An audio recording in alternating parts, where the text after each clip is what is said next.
मृत्युञ्जयाय रुद्राय नीलकण्ठाय शम्भवे अमृतेशाय शर्वाय महादेवाय ते नमः।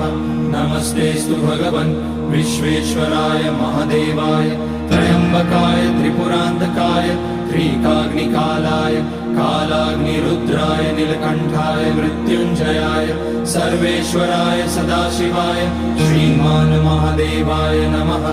ॐ नमः शम्भवाय च मयोभवाय च नमः शङ्कराय च मयस्कराय च नमः शिवाय च शिवतराय च। ॐ त्र्यम्बकं यजामहे सुगन्धिं पुष्टिवर्धनम् उर्वारुकमिव बन्धनान् मृत्योर्मुक्ष्यमामृतात्। नागेन्द्रहाराय त्रिलोचनाय भस्माकराय महेश्वराय नित्याय शुद्धाय दिगम्बराय तस्मै नकाराय नमः।